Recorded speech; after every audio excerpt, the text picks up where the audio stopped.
So you want to switch banks, but how? Is there anything specific that you need to know? Will you be penalized for closing your bank accounts? Are digital banking options actually safe?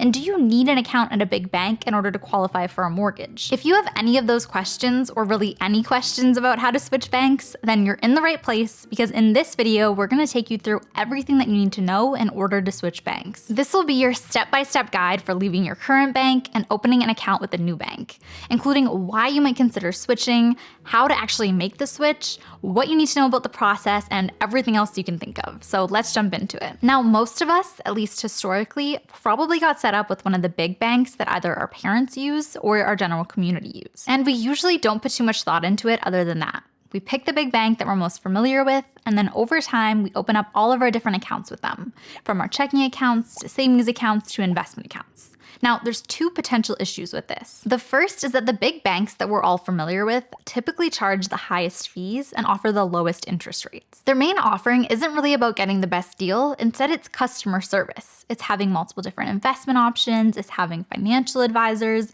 more of those service-related feel-good things. The reality is that we might be used to that level of service, but we don't actually need it, and might not actually even be using a lot of those services. As long as you're using a financial institution that has the options that you need, and you can get in contact with someone if you need to, then at least in our opinion, it's more important to focus on low fee options and high interest rate options as opposed to that nice service. Not to mention that a lot of the time, the nice customer service is also helping the bank to get you to give them more money. Banks are for-profit companies that are looking to profit off of you, which we all seem to collectively forget a lot of the time, which also isn't a bad thing, by the way. It's fine that banks are a business. We just need to really be aware of that fact. It's also the same thing with the financial advisor aspect. A lot of people go to the larger physical bank locations for financial advice. People trust that bank employees and advisors are educating them on the best possible financial products and systems for them personally. Now, that might be the case sometimes, but in general, the bank is looking to make as much money as possible, as businesses often are, so it can be a conflict of interest when the advice that they're giving you all relates to their products. Now, the second one is that in general, using one individual financial institution for all of your different accounts typically isn't the best for you. We like to think of it like this. When you go shopping for clothes, you don't go to one individual store for every single thing that you're shopping for. You probably have a go-to spot for jeans, a different store that you go to for shirts and sweaters, a different one for underwear and socks, another one for shoes, for bathing suits. Now, there are stores that offer all of those different products in one place, but then you're not necessarily getting the best quality for all those different individual products. So here's the main takeaway from everything that I just covered.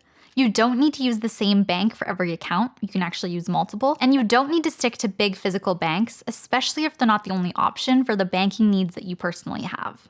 Now, with all that being said, you actually have a lot of choices when it comes to your banking options. You actually don't even have to use a bank. Banks fall under the bigger umbrella of financial institutions. But let me break down what I mean by that. First, there's banks. Banks are completely for-profit organizations. They take money from their customers and they either hold it or grow it for them. On their end, they use the customer's money to make them money. And there's a few different ways that they can do this. But one is by lending out money and then being paid interest on that money. Think of when you go to the bank and take out a loan. There's also a few different types of banks. There's the really large ones, which are the ones that we all know. They usually have the most customers. They've been around for a long time. They have a physical location. And for the most part, they have similar products and offerings. Then there's smaller banks. Now, they operate in a pretty similar way to the big banks, but they aren't quite on the same level in terms of the amount of money they have and in terms of the amount of customers that they have. Next, there's credit unions. Now, credit unions aren't for profit. They're usually a nonprofit organization that's member owned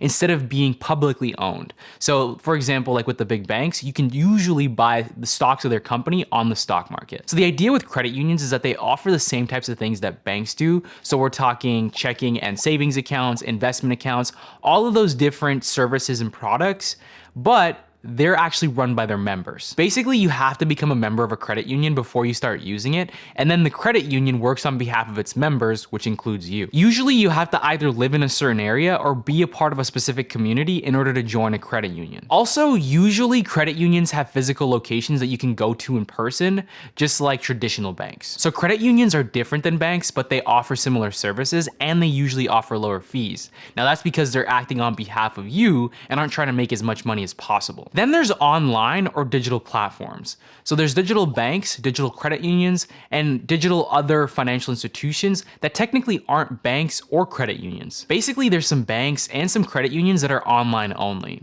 They're literally still a bank or credit union, but with no in-person services or physical locations. Now, a lot of the time, these online options have better offers, like lower fees and higher interest rates because they cost less to run. I mean, think about it. They have no physical buildings, right? So less expenses. Now, there's also other financial platforms that aren't a bank or a credit union. They're financial technology companies that often offer the same products and services.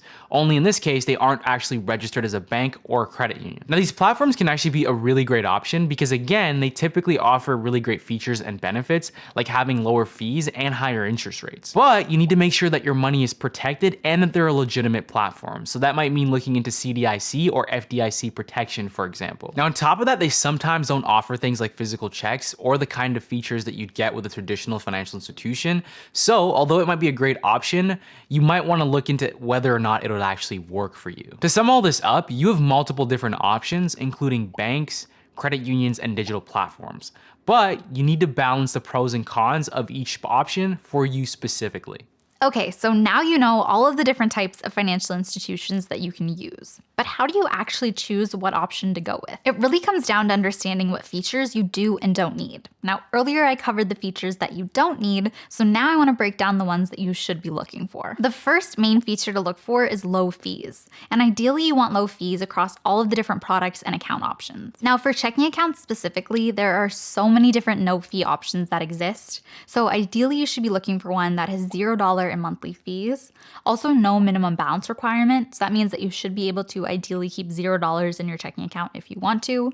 And also no cost or at least very low fees for taking money or transferring money out of the account. Now, that's a very high level overview, but the main takeaway here is no fees for the checking account. Now, for savings accounts, again, there are so many no fee saving account options, so please don't pay a fee for your savings account. Now, when it comes to investment accounts, there are so many different types of fees to look out for, but some of the main ones are commission fees, maintenance fees, and currency conversion fees. Ideally, you'll use a platform that has no or low commission fees and maintenance fees specifically, because those are the two types of fees that are going to be likely relevant to you no matter what type of investment option you're actually investing in. Now, currency conversion fees are a whole other topic, but low commission fees and maintenance fees are the main ones to look out for. The next feature to look for is high interest rates. Now, this one's most relevant to savings accounts specifically, or if you're going to use a hybrid account, so that's like when it's a checking and savings account all in one, just one account for both purposes.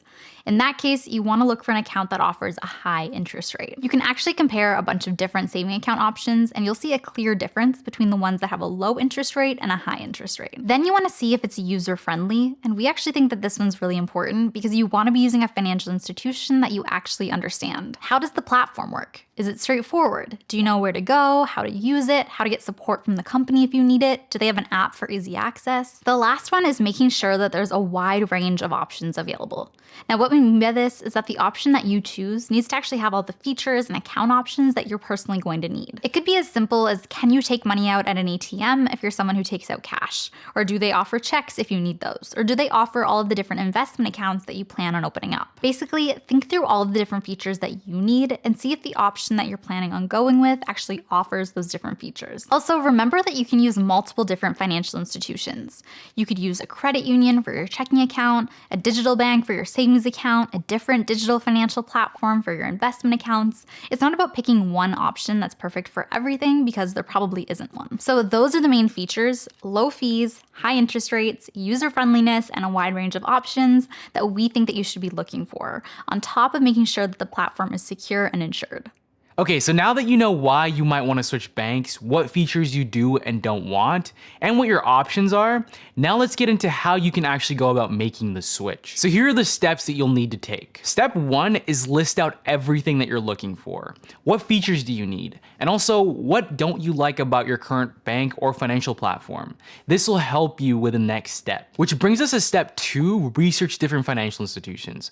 You should look at all of your options and take a look at their offers, rates, features, all the things that we talked about earlier, and decide which specific bank, credit union, or digital platform that you want to go with. If you need help with this step, check out our Saving Money Explained playlist to see the best accounts. Next up is step 3, actually making the switch, and you'll go through our switching banks checklist. Now, we probably could have come up with a better name, but I guess we're keeping it simple. Open your new account and follow the instructions for that specific institution. Update any automatic bill payments and direct deposits. This could include any payments that are automatically pulled from your current accounts, or any paychecks or other income sources that are automatically deposited into your current accounts. Make sure you change them to your new account. Update any recurring deposits or investments if applicable. So same as the last point, anything that you have that's being pulled from your current account and going into another account of yours, make sure that you update the connection so that everything is coming from and going to the new account. Cancel and write new checks if you have any outstanding. We personally still pay our monthly rent with checks, so if you're doing the same thing, make sure you cancel your old checks and write new checks so that you don't run into any insufficient fund issues. Transfer your money to the new account or accounts. Make sure you don't forget to actually transfer your money from your old account to your new account. Now, the final step 4 is potentially closing down your old account. We say potentially because you don't have to close your old account if you don't want to, unless they charge a fee. If you're being charged a monthly fee, or if there's a fee for keeping the account empty or under a set minimum balance, then you'll want to close it so that you aren't wasting your money. Now, if you're not being charged anything, then you can keep the account open for as long as you want. We both actually have a few accounts that are open but empty that we might use again in the future depending on interest rates changing. Now, if you are going to close your account, make sure that you download any bank statements that you want or won't be able to access once your account is fully closed. And honestly, that's it. Those are the steps that you need to take in order to switch bank accounts. We also want to touch on a few specific things briefly that we haven't mentioned yet. First off, if you need something like a bank draft and you're worried about leaving a big bank that offers them,